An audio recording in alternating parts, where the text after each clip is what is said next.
Welcome to the Media Literacy webinar, part of the 2020 English Language Arts Standards Implementation Support webinar series. My name is Kristen Bauk, and I am the English Language Arts Specialist in the Standards, Instruction, and Assessment Division at the Minnesota Department of Education. My name is Jenna Pomerantning, and I am the State School Librarian at MDE. My name is Ann Casti, and I am the Outreach and Instruction Librarian at Minitex, part of the University of Minnesota Libraries. My name is Mary Spalding, and I'm Regional Literacy Coach at Resource Training and Solutions, one of Minnesota's 9 service cooperatives. This webinar is part of a series of recorded webinars designed to support teachers and school leaders in the implementation and continuous improvement of the 2020 ELA standards. You can find this and previous webinars, along with their corresponding slide decks, on the MDE ELA implementation webpage. We have released these webinars in sets, yet we hope that you will return to them and use them as they align to your school's needs. This media literacy webinar is the start of our third series, which will be followed by vocabulary and grammar instruction to complete the full implementation series. The Minnesota Department of Education is committed to equity. The 2020 ELA standards represent a prioritization of equity. The Standards Committee had equity at front of mind as they reviewed and revised the Minnesota ELA standards. We also believe that these implementation support webinars will help us ensure consistent implementation of the 2020 standards. Finally, the goal of a standards-based education is to improve conditions for learning for all Minnesota students. Many of you are likely familiar with Minnesota MTSS, Minnesota's multi-tiered system of support. We want to emphasize that standards implementation is not an additional task on top of Minnesota MTSS, but is embedded in the multi-layered practices and support as the anchor of Tier 1 instruction. Standards implementation connects with the other 4 elements as well, as it's central to your infrastructure for continuous improvement, your family and community engagement practices, assessment, and database decision-making. The topics addressed in this webinar include why is media literacy important, media literacy and the 2020 ELA standards, standards-aligned media literacy resources, Minitex media literacy resources, and then finally, media literacy and artificial intelligence. First, we'll discuss why media literacy is important for all Minnesota students. I am sure that anyone viewing this webinar has experienced the importance of media literacy firsthand. Maybe you have come across or even accidentally shared mis- or disinformation. Maybe you've been drawn in by a sensational picture or video that claims to be connected to a breaking news event, only to later learn that it was manipulated, created by AI, or real but from a totally different event altogether. Maybe someone in your life has shared something with you via text or social media that turned out to be false news and not verified. Well, these statistics show that you are not alone. According to the Science Journal, false news spreads 6 times faster than verified news online. The Pew Research Center shares that only 26% of adults can correctly identify factual news statements, and 53% of adults get their news from social media. What these numbers tell us is that, more than ever, students need to cultivate the ability to decipher what is true from mis- or disinformation, verify sources, examine credibility, and reflect about their own participation in receiving and sharing information online. Minitex, Minnesota's multi-state-funded library organization located at the University of Minnesota, recently partnered with Wilder Research on a 2-phase research project examining the media and information literacy readiness of first-year college students. Through phase 1, which included interviews with 21 faculty who teach first-year students at 2- and 4-year post-secondary institutions across Minnesota, researchers learned that Minnesota students are entering college without the essential information literacy skills needed to navigate their education, careers, and civic life. Key findings include significant gaps in 3 interconnected areas: identifying and accessing diverse sources, evaluating sources for credibility and accuracy, and synthesizing and sharing findings ethically. These gaps negatively affect instruction and student outcomes at the college level. Additionally, the evidence supports a necessary investment in licensed library professionals in K-12 schools. As artificial intelligence reshapes how information is produced and misinformation spreads rapidly across digital platforms, faculty report growing concern about students' ability to find, evaluate, synthesize, and responsibly share information online. These gaps are not marginal. They are reshaping teaching, constraining learning, and compounding inequities across disciplines and institutions. The report also includes recommendations for K-12 educators and administrators and also policymakers. In phase 2 of this project, the research team will conduct a direct assessment of student media literacy skills to evaluate their ability to navigate the modern media landscape. Keep an eye out for those full results. While the information I just shared is serious and deserving of attention, we also want to name the positive and meaningful outcomes of a strong media literacy education. The National Association for Media Literacy Education names that media literacy education helps people discern information. It helps young people develop healthy mindsets. It helps people make sense of the world, teaches learners to use media creatively and impactfully, and it brings learning to life. The media literacy standards within the 2020 ELA standards do just this across the full discipline of reading, writing, and exchanging ideas. We'll now move to talking about media literacy in the 2020 ELA standards. This graphic shows how the 2020 Minnesota ELA standards are organized. At the top, we have 3 strands: reading, writing, and listening, speaking, viewing, and exchanging ideas, or LSVEI. Those 3 strands connect to 20 anchor standards. Anchor standards are the big consistent expectations that carry across grade levels. There are 9 reading anchor standards, 8 writing, and 3 listening, speaking, viewing, and exchanging ideas. Within those anchor standards, 1 media literacy anchor standard is embedded in each strand, helping students develop skills to critically assess, analyze, evaluate, and create media. Under each anchor standard, there are grade level benchmarks. These benchmarks describe what students should know and be able to do at a specific grade level. So as we move from top to bottom, we go from the broad structure of the standards to the anchor standards, and then to the specific grade level expectations teachers use for planning instruction, assessment, and student learning.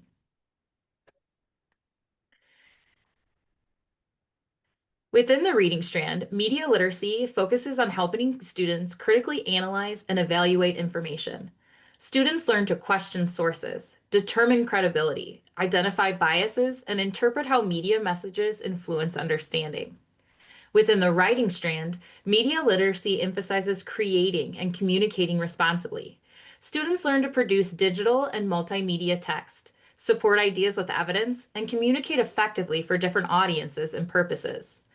Within the listening, speaking, viewing, and exchanging ideas strand, media literacy centers on collaboration, discussion, and interpretation of visual and digital media. Students learn to engage thoughtfully in conversations, evaluate multiple perspectives, and communicate ideas clearly in both face-to-face and digital environments. Together, the 3 strands support students in becoming thoughtful consumers, creators, and communicators in today's media-rich world.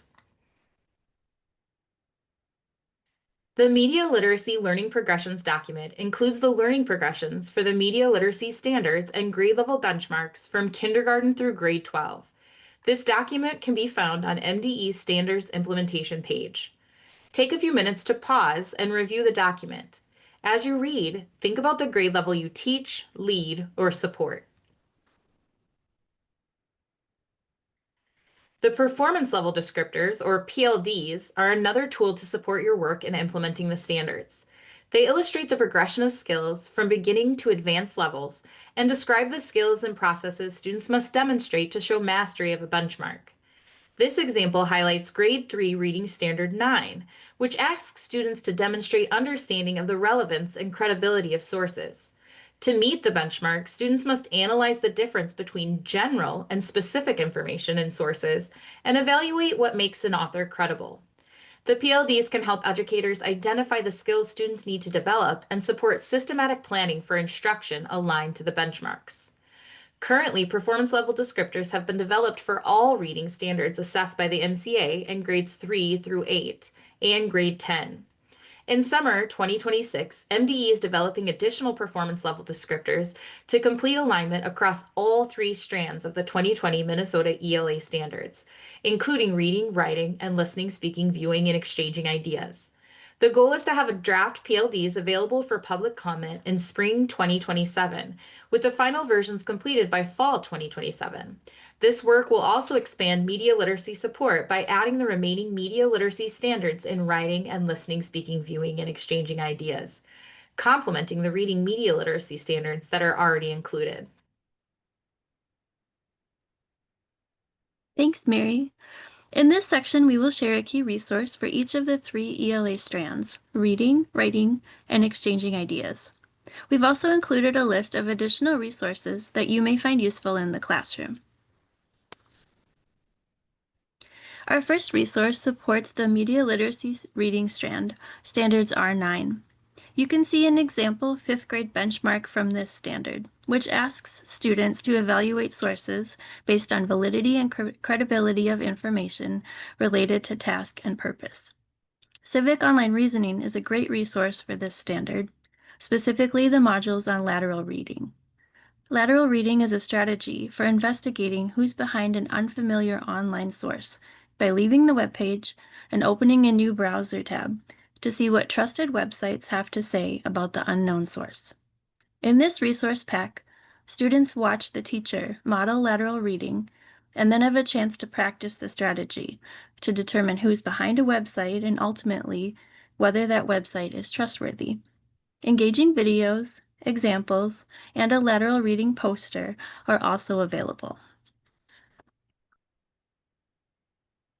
The resources on this slide support the writing strand. In high school, students are asked to use the guidelines in a style manual when citing a wide variety of print and digital sources. There are multiple style manuals available, and each matches a particular discipline or group of disciplines. 2 of the most common style manuals used in ELA classrooms are the American Psychological Association, or APA, or the Modern Language Association, or MLA.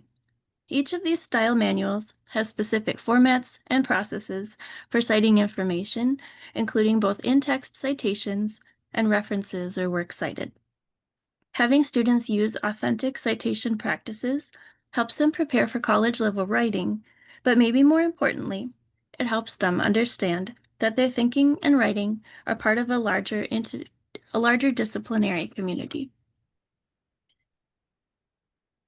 The final standards-aligned resource we wanted to highlight is about digital footprints.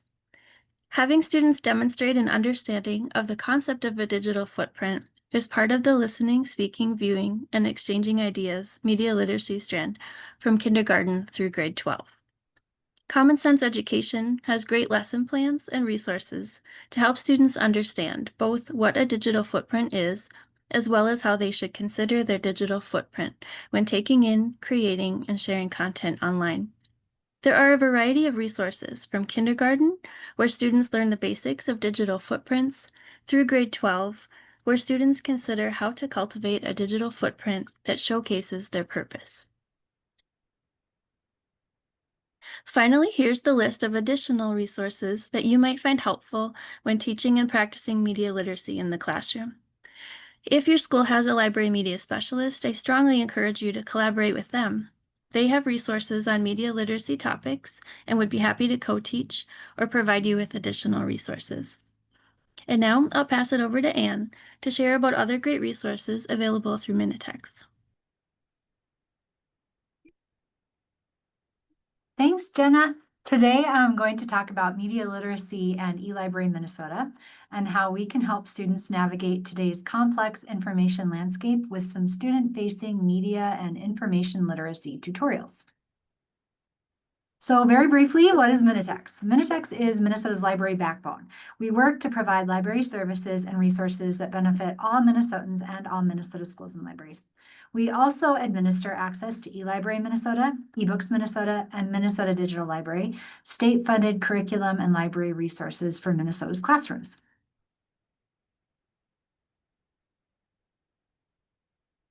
And what is eLibrary Minnesota? eLibrary Minnesota, or ELM for short, is a statewide collection of databases designed to support research for learners of all ages, from kindergarten through adulthood. These resources are reliable, ad-free, accessible, and available for unlimited simultaneous use.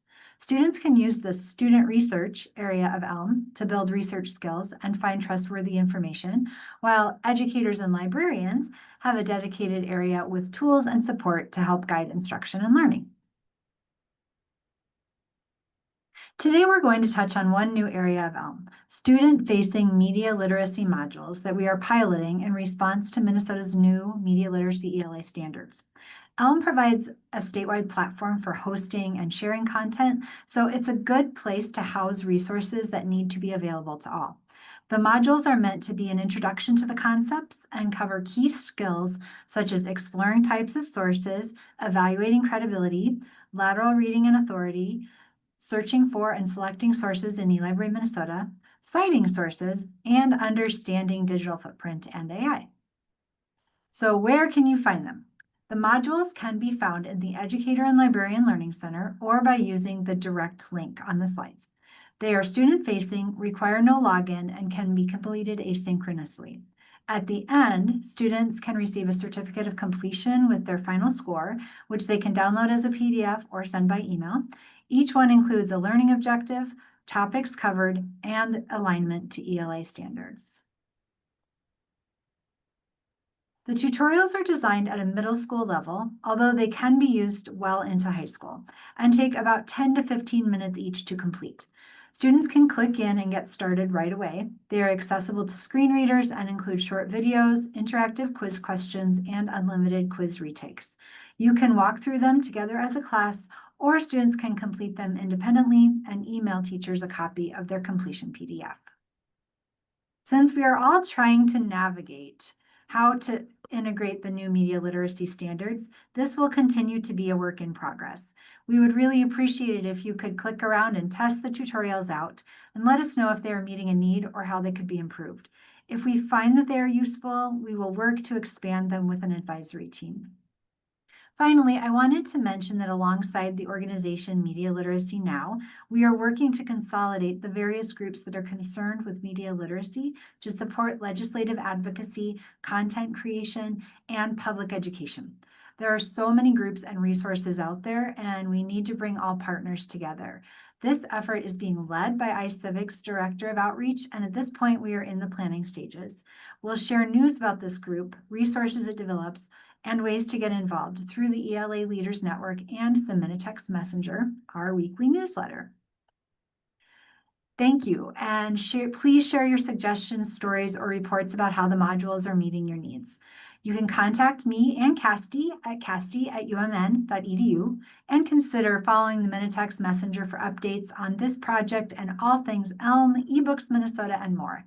And now I'll hand it back to Kristen to wrap us up. Thanks, Anne. Our final topic for this webinar is talking briefly about the impacts of artificial intelligence on media literacy. First, we want to provide a little bit of history related to AI and the 2020 ELA standards. The standards were reviewed and revised in 2019 and 2020. At the time, AI existed, but not at all in the ways that it permeates life and education just 6 years later.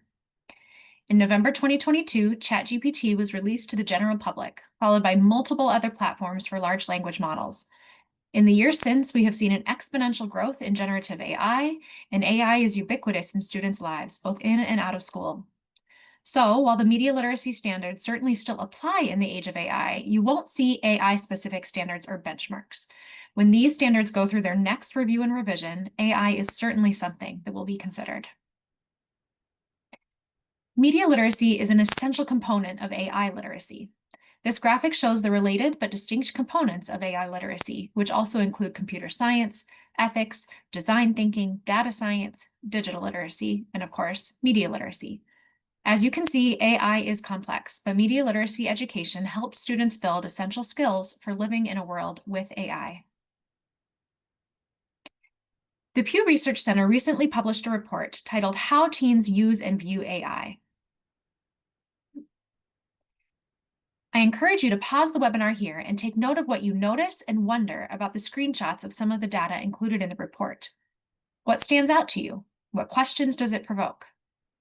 One thing I noticed is that the number one way that teens are using AI is to search for information.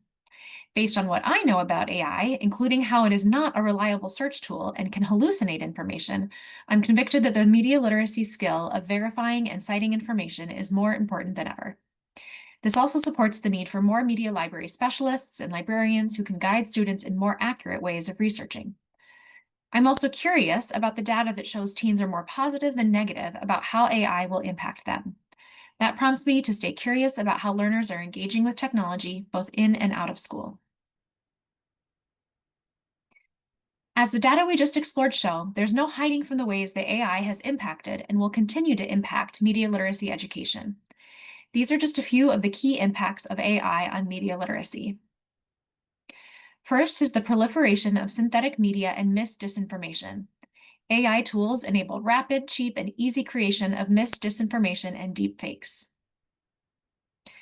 The credibility gap and erosion of trust. AI, particularly chatbots, can generate incorrect information that appears credible. Algorithmic bias and filter bubbles. AI recommendation systems, such as social media feeds, curate content based on personal interest, limiting exposure to diverse viewpoints and reinforcing biases.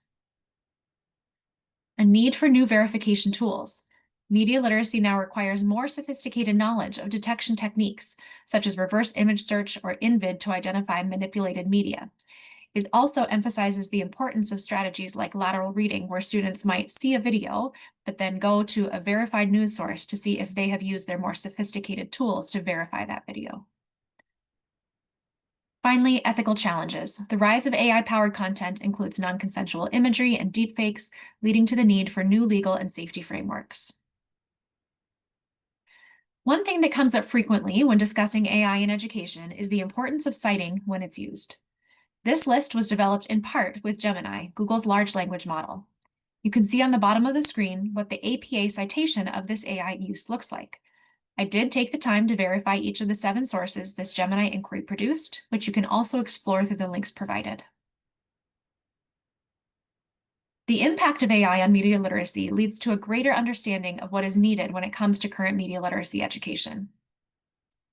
First is understanding AI generation. Knowing how AI generates content is crucial for assessing its reliability. Algorithmic literacy, recognizing that algorithms can amplify mis and disinformation or create echo chambers. Verification skills, actively using fact-checking resources and strategies, like I mentioned, lateral reading, to verify claims. And ethical awareness, understanding privacy risks, such as data usage, and also the significant environmental impact of AI. As in the previous slide, we're citing our use of AI, this time using the MLA citation format. You can see that it's slightly different from APA, and that connects back to the writing media literacy standard that asks students to learn and practice authentic citation styles. As with the previous slide, I verified this information by reviewing each of the linked sources. The Minnesota Department of Education has shared guiding principles to support districts and schools as you grapple with AI in education. The 5 guiding principles include the importance of vision and values, the need to always center people in this work, how AI might be used to advance equity, the importance of ensuring safety, ethics, and effectiveness, and continuous improvement. The resources shared on the linked page will continue to be updated in response to this rapidly evolving technology. We've reached the end of the webinar and now invite you to take a moment to pause and reflect on what we've shared, from how media literacy is embedded in the ELA standards, to key resources, to the impacts of AI. The phrase "start now and plan ahead" is helpful when thinking about change and continuous improvement. What can you take away from this webinar that you can apply to your work right away? And what might you start thinking about now that can impact your work in the future? Thank you for taking the time to view this webinar, a part of the 2020 Minnesota ELA Standards Implementation Webinar Series. You can find the accompanying PowerPoint slides with clickable links on the MDE ELA's implementation page as well. You can direct any ELA standards questions to me, Kristen Bauk, or to our General Academic Standards email.